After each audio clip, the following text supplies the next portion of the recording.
My name is Natasha Finlay. I'm a dance notator for the National Ballet of Canada.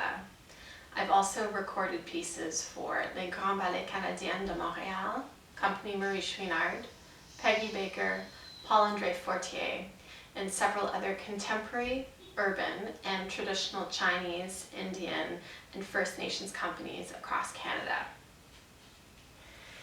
Dance notation has been around since dance in various forms. It's evolved as well as the dancing. The two systems that are usually used by dance companies today are La Bande notation and Benesh Movement Notation, which is the type of system that I document in. The objective of Benesh Movement Notation is to record movement, and it can be any form of movement, not necessarily dance, but it also can be used to record its trajectory through time. The aim is to record all movement in as clear and as concise a way as possible, and it's adaptable based on the type of movement that is occurring. Benesh Movement Notation was developed by Rudolph and Joan Benesh. They were a husband and wife team, and Joan Benesh was a ballet dancer. Rudolph was an accountant and a musician and an artist, and we see all of these influences in the form of notation they developed together. This notation was first presented in London, England in 1955, so it is quite recent. The notation takes into account the conventions of the dance form that is being used. So for example, here we have an image of a ballet dancer, and you can see from the image that her arms and legs are what we call turned out. This is not recorded in the notation. We understand from a classical ballet perspective that that is the expectation. It would only be notated differently if it was be something different than from what we expected. A different example of parallel movement in a classical ballet piece is this one here. So even though this piece is often performed by a classical ballet company, it's important to show that the legs are not turned out. Here we see parallel feet to show us that the legs are pointing forward, not outward. And down here, we actually see a symbol that tells us D, which represents a foot, has the heel, this circle here at the base of the symbol, leading the walks.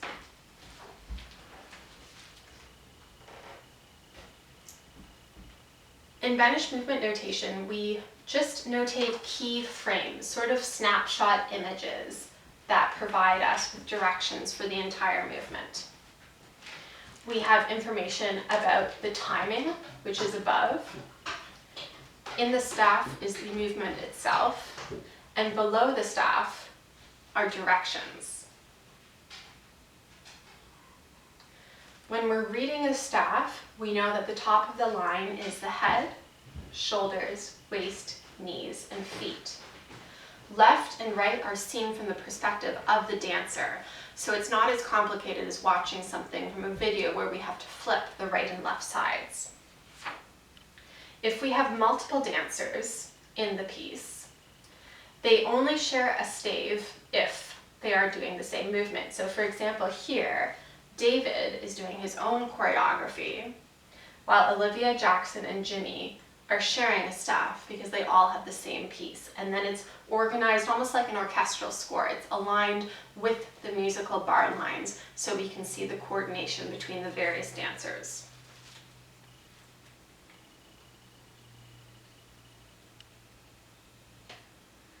These images here are intended to show the three basic symbols used in notation: front, side, and behind. Here we see the right leg is in front, the left leg is level with the body, and the two arms are forward. It is assumed that these limbs are straight, not bent. However, in classical ballet, the arms are almost always having a natural curvature, and that's not put in the notation. It's understood that the person reading the notation would understand that convention about classical ballet.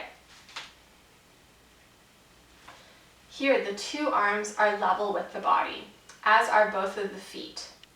They're going through the line of the foot to show that they are on demi-point. Here, one leg is behind, one leg is level with the body, the right arm is behind, and the left arm is in front. When it comes to movement, we have what we call movement lines, which connect one movement frame to the next. Here, we see that the arms are down and the legs are here. We don't notate the legs again until they change, so it's supposed to be as simplistic as possible. The arms sweep up to the side. Here, the arms are above the head, the left arm opens to the side, the left arm comes back up and the right hand opens, and the left arm opens, and so on. You can see that it's based on Da Vinci's Man. The drawing of all of these movements of the arms and legs are always spherical. Here, with the action of the right leg, when it opens up to the side, it can be swooping downwards and up, or it can trace the line of the standing leg and open in more of a curved formation. When we get to jumps in notation, it's quite uniquely done, as rather than movement lines showing up in the air and back down, it shows the kinetic energy being pushed into the floor. So that's what's happening to the energy of the jumping action as the dancer is elevated in the air. Bent limbs are recorded almost the same way as straight limbs, because their basic sign just has a cross added to show that the limb is actually bent rather than extended. So in front straight, in front bent. To the side straight or level with the body and bent. Behind, and then this one is a cross for behind. Arms are to the side. Right knee is lifted to the height of the waist, and the foot is here because the leg is bent. The left leg is also bent slightly, so the knee is a little bit lower than it usually would be. Both legs at the floor, slightly separated. Left elbow to the side, left arm down, right elbow to the side, and right arm up. Left leg is straight, right knee is bent, and the left leg is behind the body. Left elbow is behind the body bent, and there's the hand, and the right arm is lifted above the body. When we wish to bend trunk movements, such as the torso, these are also represented by crosses. Here, the head and the torso are bent forwards, and you can see that both legs are bent as well. Whereas here, the left leg is bent, the right leg is extended, and the body is extended backwards, arching. The left head is turned, the arms are bent, as are the legs. The body is tilted to the right, which carries the arms over in a tilt. And we're standing on the right leg with the left leg extended to the side.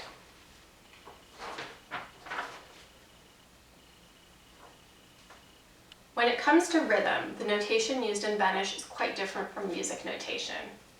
First of all, the notator has to decide how is the dancer counting the pulses. It might be a piece in 12/16, but the dancers are quite likely counting in 4, not 12. So even though we put a 4 at the beginning for our time signature, it's very likely that the music notation might be something different, so it requires a good understanding of both dance and music. The pulse beats here are above the stave, and the only reason I've put one here is because nothing is happening in that moment. 1, nothing on 2, 3, 4. If the movement occurs over multiple beats, we have a legato line to show its sustained movement over time. 1, 2, 3, 4. And if the movement happens more quickly than a basic beat, we have to notate that as well. 1, 2, and 3. Movement is repeated very often in choreography, and it's important to make the information as simple and concise as possible. So rather than copying out all the choreography again, which would have the reader wondering what was different this time through, we simply enclose the information in repeat signs. So the choreography that is to be repeated would go in this box, and these repeat signs tell us that it will be repeated, and you can qualify it by 2 times, 3 times, as many times as is required. Equal means repeat the material exactly as it was. And here it means repeat it on the other side, maybe traveling in the other direction or using the other leg. Direction signs are best read from a bird's eye view. So imagine, if you can, that you're looking down on this, because this means you're facing downstage towards the audience. And this is facing upstage, away from the audience, to the right and to the left, and the various corners. If the dancer is turning, we can do a full turn to the left, or an eighth of a turn, a half turn, 3/4 turn, and vice versa for the right. If the dancer is traveling, we use arrows, but we only put a single tick on the arrow to show whether the dancer is traveling forwards, or backwards, or to the side. And we can extend these travel arrows to show the pathway that the dancers are taking. Benesh Movement Notation can hold a lot of detail based on what is required in the choreography. My favorite role as a notator is being in the studio to hear the choreographer's words that he or she uses to coach the dancers. My objective is to record anything in notation that wouldn't be seen or known from watching a video. So for example,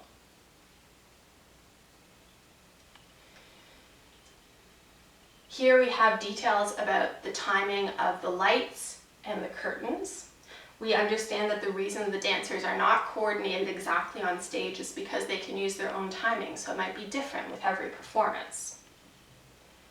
We have a note here from the choreographer saying the dance is about this walk. It is an integral part of the choreography and is the fabric of the dance. So again, dancers watching the video might just think they're walking around. They wouldn't know how stylized and specific the dancing is. Another example of specifics is the imagery that the choreographer gives to the dancers. Here there's the imagery of a broken doll given. And here we have some details about the hands being flat, which we might not catch on a video depending on how close up it is. Here we have a very specific idea of imprints with the hands and feet, showing the left foot, then the left hand, right foot and right hand is the order in which they need to be placed. And finally, we have this imagery of brushing water off of the top of the floor. Again, we wouldn't get this from video.